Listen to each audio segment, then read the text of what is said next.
नमस्कार साथियों, मैं आपका अपना गौरव जयराम, राष्ट्रीय महासचिव AITU। साथियों, आप देख रहे हैं कि हम लोग खड़े हैं इस समय दिल्ली सुप्रीम कोर्ट के सामने। अभी जस्ट हमारे इस केस को जो पहले दिन से मजबूती के साथ में लड़ रहे हैं श्रीकांत प्रसाद जी और उनकी टीम, आर्यन जी, नीतीश जी और तमाम जो इनकी टीम के जो साथी हैं, बहुत मजबूती के साथ में पिछले 1 महीने से कम इस प्रयास में थे कि हम लोगों को सुप्रीम कोर्ट में केस करना है। मैं वकील साहब से आज आपको इस वीडियो के माध्यम से सीधी बात कराऊंगा। मैं पूछना चाहता हूं वकील साहब, बच्चे जानना चाहते हैं, कुछ टीचर ये जानना चाहते हैं कि आखिर सुप्रीम कोर्ट की ज़रूरत क्या पड़ी। इससे पहला सवाल मेरा ये कि आज सुप्रीम कोर्ट में क्या हुआ सर? नमस्कार। जैसे कि सभी को मालूम है कि सुप्रीम कोर्ट की ज़रूरत क्या पड़ी थी हम लोगों को। जिस तरीके से ये जो फॉर्म है 1 करोड़ 8 लाख बच्चों ने भरा हुआ है, यस, सिर्फ ये चीज़ सोच करके कि उन लोगों का एग्ज़ाम डिले हो रहा है। यस, हमारा काम तो जो है हमारे क्लाइंट्स के लिए 40 लाख ITI के लिए वो हम अपनी साइड से कर रहे हैं, बट अगले जो बाकी बच्चे हैं उनके साथ भी गलत ना हो, जो भी रिज़ल्ट हो केस का जल्दी हो और डिसीजन हो। तो इस इंटेंशन के साथ हमने सिर्फ उसी पॉइंट को फोकस किया था कि सिर्फ हमारा सुप्रीम कोर्ट जाने का मकसद ये है कि अगर सुप्रीम कोर्ट मान लो 1% चांस हमारी बात सुन के बोलता है कि ठीक है मैं अभी यहीं से केस ख़त्म कर देता हूँ, तो यही एक चांस था जो कि बहुत इम्पॉसिबल होता है, क्योंकि ऑलरेडी हाई कोर्ट ने 6-7 बार हेयरिंग करके डिटेल्स ऑर्डर पास किए हुए हमारे फेवर में। तो आज सुप्रीम कोर्ट के जज साहब का भी यही कहना था कि आपको एक बार जो चीज़ मिल चुकी है, भर्ती पे स्टे हो गया है, आप जो मांग रहे थे रिलीफ, जो कोर्ट से न्याय मांग रहे थे आपको मिल चुका है, तो अब दोबारा हम अब वही न्याय कर देंगे, क्या मतलब है ये? तो हमें मालूम था इस चीज़ का, बट हम सोच रहे थे शायद पूरा केस यहीं से ख़त्म कर दे, तो वो नहीं होता। जो जहाँ का है वो वहीं रहता, वो मुझे पता था। बट सिर्फ इन 1 करोड़ 8 लाख बच्चों की मतलब प्रॉब्लम को समझ के हमने ये किया था।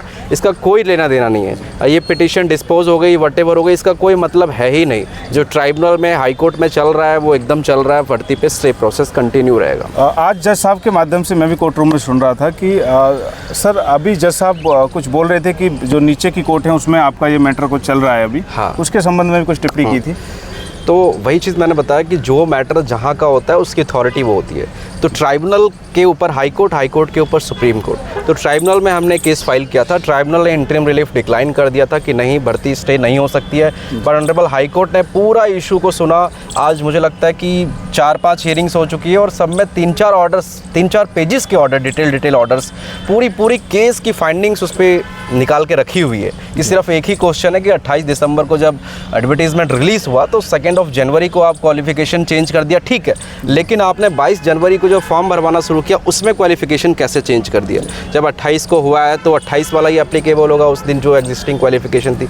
तो इसीलिए एकदम सब पॉजिटिव है। ये तो सिर्फ एक्स्ट्रा एफर्ट्स था 10th वालों बच्चों की तरफ से, उनका जो प्रेशर था, तो ये तो रेलवे को करना चाहिए अल्टीमेटली कि जल्दी केस सुनवाई करवाना चाहिए, क्योंकि हमें रिलीफ मिल चुका है, बट ये हम कर रहे हैं तो आप ही के फेवर में। वकील साहब, एक सवाल और है।